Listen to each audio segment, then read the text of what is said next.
ఆవిడ మెచ్చుకోవాలని చెల్లెలి సంతోషం కోసం పిచ్చివాడా రథం నడుపుతున్నావు. కానీ శిష్టయ గుయీతలోదరి అష్టమ గర్భంబు నిన్ను హరించు జుమి, నిన్ను చంపేస్తుందిరా 8వ గర్భం అంది. ఇప్పటి వరకు కంసుడు పరమ ప్రేమతో ఉన్నాడు. ఈ మాట వినపడింది ఆకాశంలోంచి. వినపడగానే రథాన్ని ఆపాడు, కిందకి దిగాడు. అంతే, కళ్ళు ఎర్రబడిపోయి గుడ్లు తిరుగుడు పడ్డాయి. అపారమైన కోపం వచ్చేసింది. కందగడ్డైపోయింది మొహం, బుగ్గలు కదిలిపోతున్నాయి, దవడలు ఊగిపోతున్నాయి, పెదవులు కదిలిపోతున్నాయి. తన ఎడమ చేత్తో చెల్లెలి యొక్క కొప్పు పట్టుకుని రథంలోంచి కిందకి లాగేశాడు. లాగేసి కరవాలాన్ని కవచంలోంచి పైకి తీసి కత్తిని డాల్లోంచి ఒక్కసారి ఆవిడ్ని నరికేయడానికని సిద్ధపడుతున్నాడు. ఆ సిద్ధపడుతున్నటువంటి సందర్భంలో ఇప్పుడు ఆలోచించుకోవడానికి సమయం లేదు, ఏం మాట్లాడాలి. వసుదేవుడు మాట్లాడాలి. ఇది చాలా గమ్మత్తైనటువంటి సన్నివేశం. ఇలా ఉంటుంది అని కూడా ఎవరు ఊహించరు. రథం నడుపుతున్నవాడు బావమరిది తన చెల్లెల్నే చంపేస్తాడు లాగేశని గాని అశరీరవాణి పలుకుతుందని గాని వసుదేవుడు కలకంటాడండి.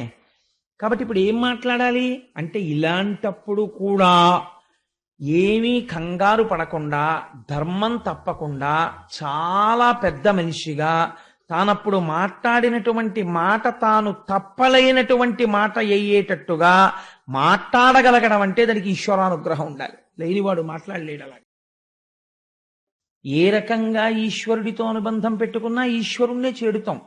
పసిపిల్లవాడు తెలియక దీపాన్ని ముట్టుకున్నాడు, చెయ్యి కాలుతుంది. మధ్య వయస్కుడు ముట్టుకున్నాడు, చెయ్యి కాలుతుంది. పరమవృద్ధుడు ముట్టుకున్నాడు, కాలుతుంది. జ్ఞాని ముట్టుకున్నాడు, కాలుతుంది. ఎవరు ముట్టుకున్నా కాల్చడం దీపం యొక్క స్వభావం. ఏ భావనతో ముట్టుకోండి, అయ్యో దీపం ఎంత బాగుందో అని వేలు పెట్టినా కాలుతుంది. మీరు పరాకుగా ఉండి ముట్టుకున్నా కాలుతుంది. కాల్చడం దాని స్వభావం. అలాగే ఉద్ధరించడం ఈశ్వరుడు యొక్క స్వభావం. అందుకని మనస్సుని ప్రయత్నపూర్వకంగా లౌకికమైనటువంటి అనుబంధాలలోంచి ఈశ్వరుడి వైపుకి తిప్పి పెట్టారనుకోండి. తిప్పి పెట్టడం అంటే చాలా మందికి ఒక దురభిప్రాయం ఉంటుంది ప్రపంచంలో. మనస్సుని తిప్పి ఈశ్వరుడు యందు పెట్టడం అంటే సంసారాన్ని వదిలిపెట్టేయడం అండి అని. అలా ఏం ఉండదు. ఇది ఎలా ఉంటుందంటే, మీ ఇంట్లో 8 పంపులు ఉంటాయి. సింకులో ఒక పంపు ఉంటుంది, వాష్ బేసిన్లో ఒక పంపు ఉంటుంది, స్నానం చేసేటప్పుడు బాత్రూంలో ఒక పంపు ఉంటుంది. సెల్ ఫోన్స్ కట్టేయండి సార్. ఆ తర్వాత మీరు సెల్ ఫోన్ తీసుకొచ్చి ఇక్కడ మాట్లాడితే 100 మందికి డిస్టర్బెన్స్ ఉంటుంది భాగవతంలో. భాగవతానికి సెల్ ఫోన్ అవసరమా? అంత సెల్ ఫోన్ మీకు వస్తుంది అనుకుంటే బయట నుంచోండి వెళ్ళి. కాబట్టి ఎక్కడో సింక్లో ఓ పంపు ఉంటుంది, వాష్ బేసిన్లో ఓ పంపు ఉంటుంది, బాత్రూంలో ఓ పంపు ఉంటుంది. ఇన్ని పంపుల్లోనూ నీళ్లు రాలేదనుకోండి, రాకపోతే ప్రతి పంపు గొట్టంలోనూ నీళ్లు పోయిరు. పైన ఉన్న ఓవర్ హెడ్ వాటర్ ట్యాంక్లో నీళ్లు పోస్తారు. ఓవర్ హెడ్ వాటర్ ట్యాంక్లో నీళ్లు పోస్తే అన్ని పంపుల్లోకి నీళ్లు వస్తాయి. అలాగే మీరు ఎన్ని రకాలైన అనుబంధాలతోనైనా సంసారంలో ఉండొచ్చు. శాస్త్రం ఏం చెప్తుందంటే, భార్యతో ఉంటాడు సంసారంలో, పరమ ప్రీతితో భార్య యందు సంతోషంగా ఉండొచ్చు. ఎన్ని మాటలు మీరు భార్యని ముద్దుగా చూసినా ఒక మాట మర్చిపోకూడదు, లక్ష్మీదేవి అనుగ్రహంతో నాకు ఇటువంటి ఇల్లాలు దొరికింది అనుకుంటూ ఉండాలి. ఈ భావన మనస్సులో పెట్టుకుని మీరు ఎంతగా సంతోషంగా కదలండి. ఇదంతా అమ్మవారి అనుగ్రహం, నాకు ఇంత చక్కటి భార్య, ఇంత ప్రేమ కలిగిన భార్య, నా వంశాన్ని పెంచిన భార్య అని మీరు మనసులో అనుకుంటూ, ఇదంతా అమ్మవారి అనుగ్రహం అనుకుంటూ భార్యతో ఉండండి. ఏ దోషం ఉండదు. నా బిడ్డడికి ఓ మంచి సీట్ వచ్చింది, ఈశ్వరానుగ్రహం. ఆయన మేధస్సుని ఇచ్చాడు, చక్కగా ఆరోగ్యాన్ని ఇచ్చాడు, వాడు చక్కగా చదువుకుంటున్నాడు, వృద్ధిలోకి వస్తున్నాడు. ఇది ఈశ్వరానుగ్రహం. మీరు ఒక మంచి మధుర పదార్థం తిన్నారు, ఈ మధుర పదార్థం చాలా మంది తినలేరు, కానీ తినగలిగే అదృష్టాన్ని నాకు ఈశ్వరుడు ఇచ్చాడు. ఏది చేసినా ఈశ్వరుడితో అనుసంధానం చేసుకుంటూ ఉండడం. ఈ చేసుకోవడం వస్తే ఓవర్ హెడ్ వాటర్ ట్యాంక్ నింపుకుని అన్ని పంపుల్లోంచి నీళ్లు పొందడంతో సమానం అవుతుంది. కాబట్టి ఇందులో ఏ ప్రేమ భావన చేత మంచిది, మిగిలినవి కూడా మంచివే, నేను కాదన్ను, అది కూడా ఈశ్వరుణ్ణి చేరుస్తాయి. కానీ ప్రతి క్షణం నరకమే. ఈశ్వరుడితో శత్రుత్వం పెట్టుకుని కూడా ఈశ్వరుణ్ణి పొందిన వాళ్ళు ఉన్నారు. హిరణ్యకశిపుడు పొందాడు. కానీ భగవంతుడితో శత్రుత్వం పెట్టుకుని బతికినటువంటి బ్రతుకు 10 మంది చేత అసహ్యింపబడుతుంది. అలా బ్రతకకూడదు. ఈశ్వరుడు యందు ప్రేమతో బ్రతికిన బ్రతుకు 10 మంది చేత ఆదరింపబడుతుంది, మంచి సద్బుద్ధినిస్తుంది, ఇహమునందు మంచి నడువడినిస్తుంది, పరమునందు ఈశ్వరుని యొక్క అనుగ్రహాన్ని కటాక్షించి ఆయన యొక్క పాదములు చేరుకునేటటువంటి అదృష్టాన్ని కటాక్షిస్తుంది. కాబట్టి సాత్వికమైనటువంటి భక్తి అన్నిటిలోకి చాలా గొప్ప భక్తి. ఈ భక్తితో ఉండడానికి, ఈశ్వరుణ్ణి పట్టుకోవడానికి మీకు ఒక ఆలంబనం కావాలి. మీరు ఏమీ వినకుండా, అసలు భగవత్ స్వరూపం గురించి ఏమీ తెలియకుండా భగవంతుణ్ణి పట్టుకో అని మీరు మనస్సును అన్నారనుకోండి, అది ఎలా పట్టుకుంటుంది? పట్టుకోదు.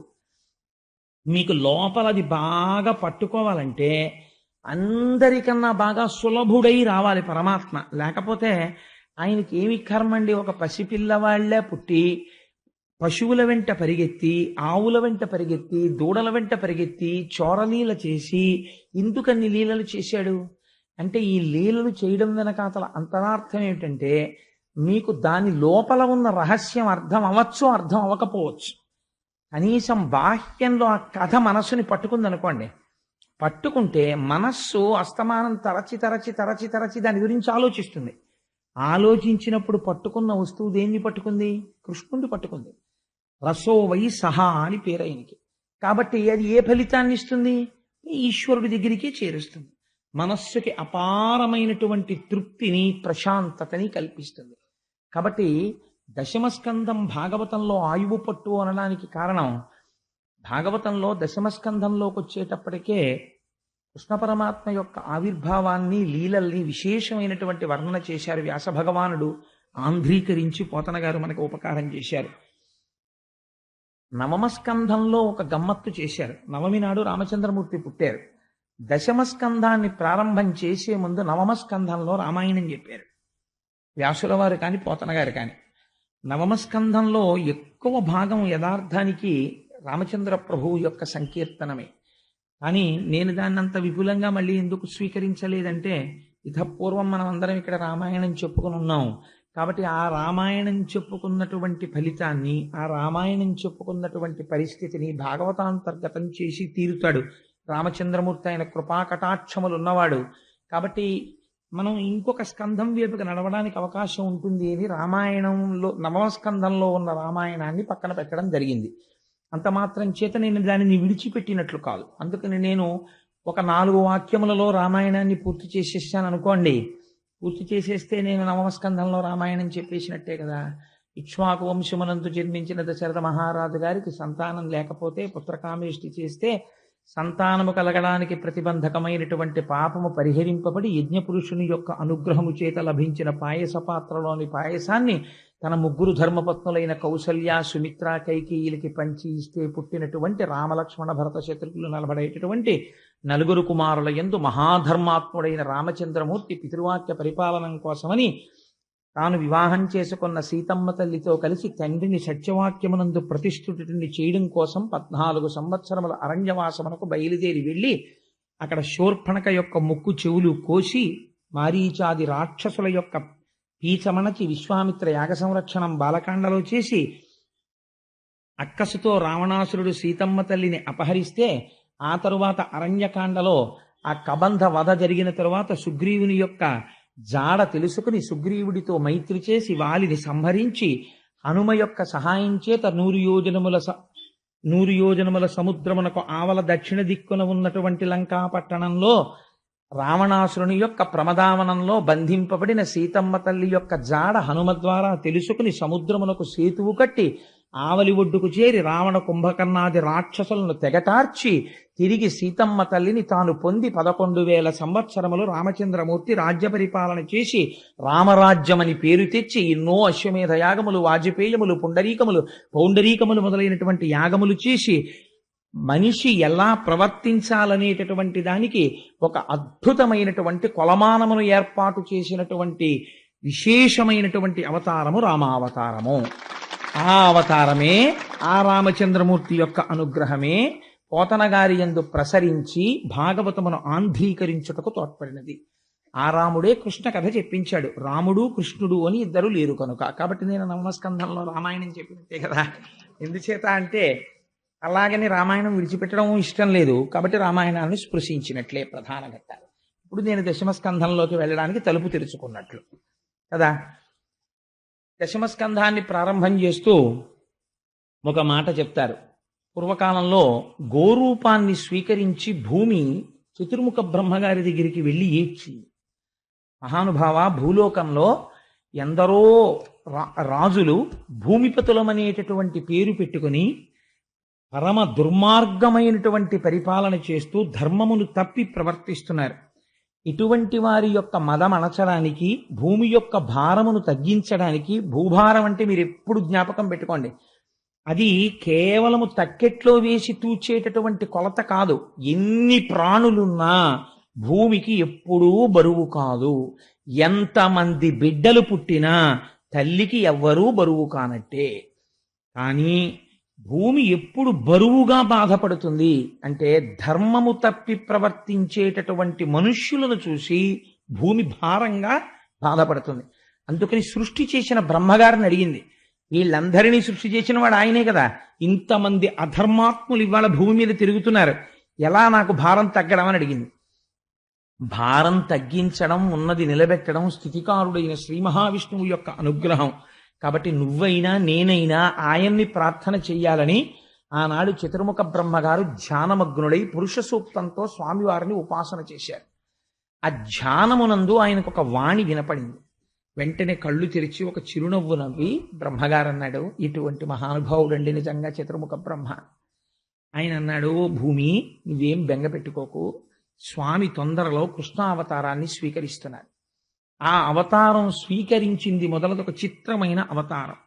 కన్నులు తెరువని కడుచిన్ని పాపడై దానవిచను బాలు త్రావిచంపి, కళ్ళింకా సరిగ్గా తెరవడం రానటువంటి పిల్లవాడిగా ఉన్నప్పటి నుంచి రాక్షస సంహారం ప్రారంభం చేసేస్తాడు. కాబట్టి ఎందరో రాక్షసులు, ఎందరో దుర్మార్గులు మరణిస్తారు, నీకు భారం తగ్గుతుంది. కానీ స్వామి ఆదేశం ఇచ్చారు, దేవతలు సురకాంతలు తమ తమ అంశలతో భూమి మీద జన్మించమని. ఆయన యదుకులంలో జన్మించపోతున్నారు. యాదవుడిగా పశువులను కాసేటటువంటి వాడిగా జన్మించపోతున్నాడు.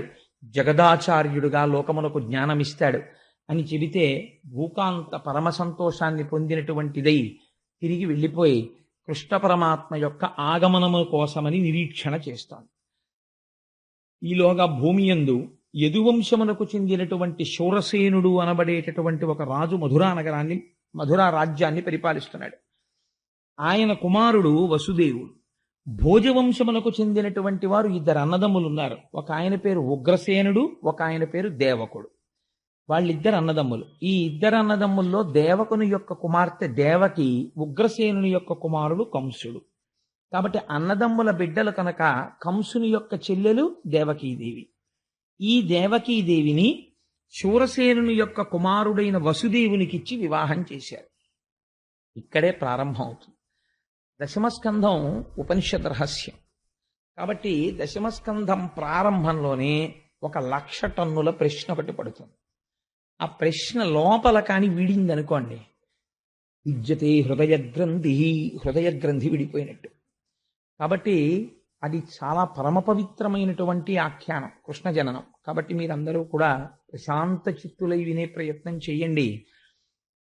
ఈ దేవకీ వసుదేవులకి వివాహం జరిగిన తరువాత కొన్ని వందల గుర్రాల్ని, బంగారు ఆభరణములతో అలంకరింపబడినటువంటి ఏనుగుల్ని, కొన్ని వేల రథముల నిండా బంగారాన్ని, కొన్ని వందల మంది దాసీజనాన్ని ఏర్పాటు చేసి మహానుభావుడైనటువంటి దేవకుడు తన కుమార్తెని అత్తవారింటికి పంపుతున్నాడు.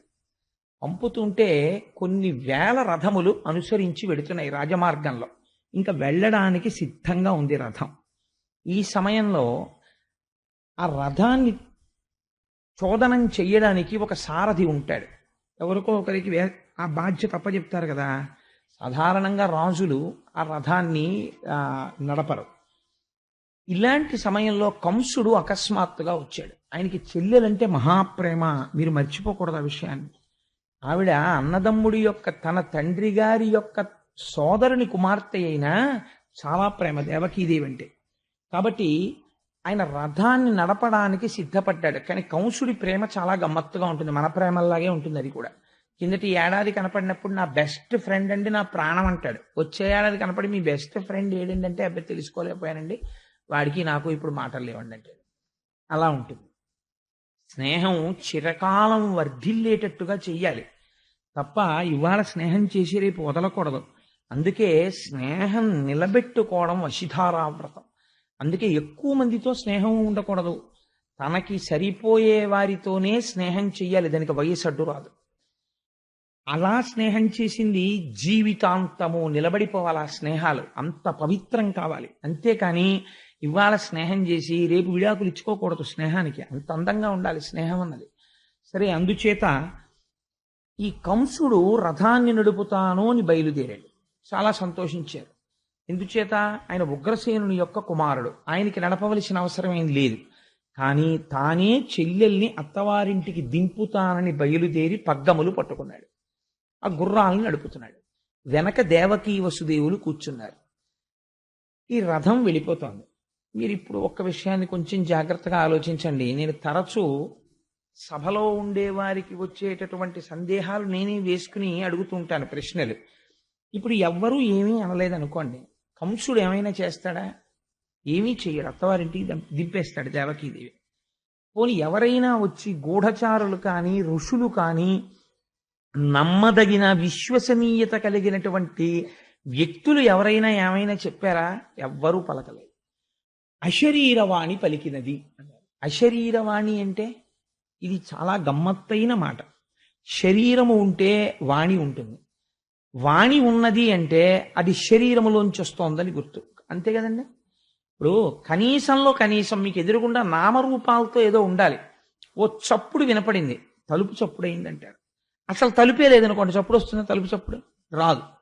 ఏదో మాట వినపడింది అంటారు. అంటే ఏమిటండి దాని గుర్తు? ఎవరో మనుష్యుడు ఉన్నాడనే కదా దాని అర్థం. మనుష్యుడు లేకుండా మాట ఉంటుందా? ఉండదు. ఇక్కడ అంటున్నారు శరీరము లేదు, మాట వినపడుతోంది అంటున్నారు. అలా ఎలా కుదురుతుంది? శరీరం లేకుండా మాట వినపడడం ఏంటి? అదే సామాన్యమైన మాట కాదు. పోనీ అబ్బాయి రథాన్ని తీసుకెళ్లేటప్పుడు జాగ్రత్త అండి, రోడ్డు మీద గోతులు ఉన్నాయని చెప్పు తెలిసింది అనుకోండి, ఆ శరీరం అని ఫోన్లో చెప్తే చెప్పింది, లేకపోతే లేదు, ఏడు దాని గురించి పెద్ద విశేషం ఏందని వదిలేయచ్చు. అదేం సామాన్యమైన మాట చెప్పలేదు. ఆ శరీరం అని ఏమని పలికిందంటే, తుష్టయగు భగిని మెచ్చగ నిష్ఠుడవైన రథము నడిపెది రుగవు మీదన్ శిష్టయగు ఈతలోదరి అష్టమ గర్భంబు నిన్ను హరించు సుమీ. తలోదరి అంటే పైకి కనపడనటువంటి కడుపున్నది. అంటే నాబోటిగాడి నించుంటే కడుపు కనపడుతుంది, కొంతమందికి కడుపు కనపడదు, వెనక్కి వెళ్ళిపోయి ఉంటుంది. అలా వెనక్కి వెళ్ళిపోయి అసలు కడుపు ఉందా లేదా అని అనుమానం ఉన్నట్టుగా ఉన్నటువంటి వాళ్ళని తలోదరి అంటారు. అదో అందం. అలాంటి దానికి పోతన గారి విశేషణం చూడండి ఎంత అందంగా ఉంటుందో. అనువాదం అస్సలు కడుపు లేనట్టుగా శుష్కించిపోయిన కడుపులా కనపడుతోంది. ఈ కడుపులో 8 పుట్టబోతున్నారు. ఈ 8వ వాడు కంసుణ్ణి చంపబోతున్నాడు. ఎటువంటి కడుపు ఆ కడుపు? కానీ అసలు పైకే కనపట్టలేదు అది. తలోదరి. అందుకని తుష్టయ్య గుభగిని మెచ్చగా ఆవిడికే చక్కగా ఆవిడ కోరుకున్న ఆ వసుదేవుణ్ణి వివాహం చేసుకుని రథం ఎక్కి వెళ్ళిపోతోంది. ఆవిడ మెచ్చుకోవాలని చెల్లెలి సంతోషం కోసం పిచ్చివాడా రథం నడుపుతున్నావు. కానీ శిష్టయ్య గుయీతలోదరి అష్టమ గర్భంబు నిన్ను హరించు జుమీ. నిన్ను చంపేస్తుందిరా 8వ గర్భం అంది. ఇప్పటి వరకు కంసుడు పరమ ప్రేమతో ఉన్నాడు. ఈ మాట వినపడింది ఆకాశంలోంచి. వినపడగానే రథాన్ని ఆపాడు, కిందకి దిగాడు. అంతే, కళ్ళు ఎర్రబడిపోయి గుడ్లు తిరుగుడు పడ్డాయి. అపారమైన కోపం వచ్చేసింది. కందగడ్డైపోయింది మొహం, బుగ్గలు కదిలిపోతున్నాయి, దవడలు ఊగిపోతున్నాయి, పెదవులు కదిలిపోతున్నాయి. తన ఎడమ చేత్తో చెల్లెలి యొక్క కొప్పు పట్టుకుని రథంలోంచి కిందకి లాగేశాడు. లాగేసి కరవాలాన్ని కవచంలోంచి పైకి తీసి కత్తిని డాల్లోంచి ఒక్కసారి ఆవిడ్ని నరికేయడానికని సిద్ధపడుతున్నాడు. ఆ సిద్ధపడుతున్నటువంటి సందర్భంలో ఇప్పుడు ఆలోచించుకోవడానికి సమయం లేదు, ఏం మాట్లాడాలి. వసుదేవుడు మాట్లాడాలి. ఇది చాలా గమ్మత్తైనటువంటి సన్నివేశం. ఇలా ఉంటుంది అని కూడా ఎవరు ఊహించరు. రథం నడుపుతున్నవాడు బావమరిది తన చెల్లెల్నే చంపేస్తాడు లాగేశని గాని అశరీరవాణి పలుకుతుందని గాని వసుదేవుడు కలకంటాడండి. కాబట్టి ఇప్పుడు ఏం మాట్లాడాలి అంటే, ఇలాంటప్పుడు కూడా ఏమీ కంగారు పడకుండా ధర్మం తప్పకుండా చాలా పెద్ద మనిషిగా తానప్పుడు మాట్లాడినటువంటి మాట తాను తప్పలేనటువంటి మాట అయ్యేటట్టుగా మాట్లాడగలగడం అంటే దానికి ఈశ్వరానుగ్రహం ఉండాలి. లేనివాడు మాట్లాడలేడు అలాగా. ఇలాంటి ప్రమాద స్థితిలో ఆయన ఎంత గొప్పగా మాట్లాడాడో చూడండి. అన్నవు నీవు చెల్లెలికి అక్కట మనన చేయుటో మాడలు చీరలిచ్చుటో సారలిచ్చుటో మధుర మంజుల భాషలను ఆదరించుటో చేయక మిన్నుల మోతలే నిజము మేలని చంపకుమన్న మాని రావన్న సహింపుమన్న తగదన్న వేడెదన్ అన్నాడు. ముందు కంసుని యొక్క అనుగ్రహం కోసమని బతిమాలాడు. అన్నవు నీవు చెల్లెలికి మొట్టమొదటి మాట వేశాడు. ప్రపంచంలో పరమ పవిత్రమైనటువంటి సంబంధాల్లో అన్నా అనిపించుకున్నటువంటి రక్త సంబంధం ఒకటి. ఎందుచేత అంటే అన్నగా పుట్టిన వాడికి ఒక మర్యాద ఉంటుంది. ఏమిటో తెలుసా అండి? ఎప్పుడూ కూడా తన బావగారు బ్రతికుండాలని కోరుకోవాలి. బావమరిది బతకగోరుతాడు అని ప్రపంచంలో ఒక సామెత. ఏది పెట్టండి, ఏది పెట్టకపోనివ్వండి, పుట్టింటికి ఆడపిల్ల వచ్చినప్పుడు అన్నగారు కనీసంలో కనీసం నీకు ఐశ్వర్యం ఉండి పెట్టడం ఇష్టం లేకపోతే అక్క చెల్లెలకి పెట్టక్కర్లేదండి శాస్త్రం. ఏమి చెయ్యాలి అంటే కనీసం ఆ ఉన్న పావుగంట నువ్వు మధురమైన మాటలు మాట్లాడాలి. అందుకే అక్క చెల్లెలు వరసతో ఎవరైనా అన్నగా ప్రేమించారనుకోండి, ఆ అక్క చెల్లెలి యొక్క అభ్యున్నతినే కోరాలి. కాబట్టి మధుర మంజుల భాషలను ఆదరించుటో నువ్వు అన్నవి కాబట్టి రథం తోలడానికి వచ్చావు. కాబట్టి నువ్వేం చెయ్యాలి? అక్కట మన్నన చేయుటో నీ చెల్లెల్ని సంతోషపెట్టాలి. చీరలు సారెలు మడలిచ్చుటో ఆవిడకో చీర పెట్టాలి, సారె పెట్టాలి, ఏమైనా బహుమానం ఇవ్వాలి. పోనివేమీ నువ్వు ఇవ్వద్దు. మధుర మంజుల భాషలను ఆదరించుటో చక్కటి మాటలు 4 మాట్లాడాలి. అమ్మా చెల్లెమ్మ చెల్లెలికి ఉన్న చాలా గొప్ప విశేషం ఏమిటో తెలుసా అండి? మరి అది ఆ కోమలత్వం స్త్రీకి ఈశ్వరుడు సహజంగా ఇచ్చాడేమో నాకు తెలీదు. ఒకటి, అమ్మా అన్న మాటకి పరవశం అయిపోతారు వాళ్ళు. 2, చెల్లెమ్మ అనండి, వాళ్ళు ఎంత భద్రత ఫీల్ అయిపోతారు. మీకు ఏ పరిచయం అక్కర్లేదు. రైల్లో ఎవరో కనపడ్డారనుకోండి, చెల్లెమ్మ ఒకసారి ఆ పుస్తకం చూడొచ్చా అన్నారనుకోండి, ఆవిడ చేతిలో ఉన్న పుస్తకం మీకు తోచక, అంటే వాళ్ళు ఎంత భద్రతగా సంతోషిస్తారో. పర్వాలేదు, మనకు హైదరాబాద్ వెళ్ళే వరకు అన్నయ్య దొరికాడు అనుకుంటారు. మరి ఏమిటో తెలీదు, వాళ్ళ మనస్సుల్లో అంత కోమలత్వం ఉంటుంది. దీన్ని జ్ఞాపకం చేస్తున్నాడు వసుదేవుడు. అన్నవు నీవు చెల్లెలికి కనీసం మధుర మంజుల భాషలను ఆదరించుటో, మంచి మాటన్నా మాట్లాడద్దాయా? పోనీ చంపేస్తానంటున్నావు. దేనికి చంపేస్తానంటున్నావు? మిన్నుల మోతలే నిజము. ఎటువంటి ట్రాన్స్లేషనో చూడండి పోతన గారిది. మిన్నుల మోత అంటే గాలిమాట. అది ఎక్కడి నుంచి వచ్చింది? శరీరం లేదుగా. గాలి మాటలు నమ్మి అక్క చెల్లెల్ని చంపేస్తావా? రేపు పొద్దున నేను ఏమంటారన్నయ్యా ప్రపంచం? భోజవంశంలో పుట్టాడు కంసుడు, అరివీర పరాక్రమం కలిగిన వాడు. ఓ చెల్లెల వల్ల 8వ గర్భానికి చచ్చిపోతావని వినపడింది ఎక్కడో గాలిమాట. ఇంకా పాదాల పారాణి ఆరని ఆడపిల్లని చంపేశాడు అని లోకం చెప్పుకుంటుంది. ఎంత మహాపాపం అయ్యా అది. అందుకని వధింపకుమన్నా, తొందరపడి చంపకు, సహింపుమన్నా ఓర్చుకో, వేడెదన్ నిన్ను అభ్యర్థిస్తున్నానయ్యా అన్నాడు. అంటే ఆయన అన్నాడు, అది మిన్నుల మోతో ఆధికారిక వాక్యమో నాకు అనవసరం. నేను చచ్చిపోతాను ఈవిడ కడుపున పుట్టిన 8వ పిల్లాడి వల్ల నాకు వినపడింది, నేను చంపేస్తానన్నాడు. ఇప్పుడు వసుదేవుడు అన్నాడు, ఏమిటో బావా చంపేస్తానంటున్నావు. నీ అదృష్టం కొద్దీ నీ చావుకో కారణం తెలిసింది.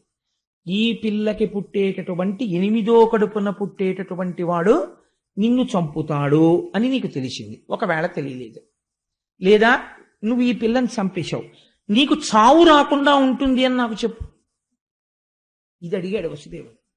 భాగవతం ప్రారంభం ఏ ప్రశ్నతో చూడండి. అందుకే పరీక్షిత్ అన్నాడు, ఇది విని నాకు చావు భయం పోయింది, కానీ నేను బతికున్నన్నాళ్ళు ఈ కథలు వినాలన్న కంగారుగా ఉంది, తొందరగా చెప్పే అయిపోతుందేమో భాగవతం నాకు బెంగగా ఉంది అన్నాడు. చూడండి పరీక్షిత్ ఏ స్థితిని పొందేశాడు. మరణ భయం పోయింది ఆయనకి. ఇంకొకడు మరణ భయం పొందుతున్నాడు కంసుడు.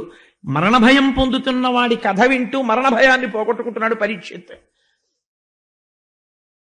మరణం అంటే ఏమిటి బావా నువ్వు మరణం వస్తుంది మరణం వస్తుందని విలవిల్లాడిపోతున్నావు కదా. నేను ఒక్క మాట చెప్పనా, చాలా తేలిగ్గా చెప్పేస్తాను నీకు మరణం అంటే ఏమిటో.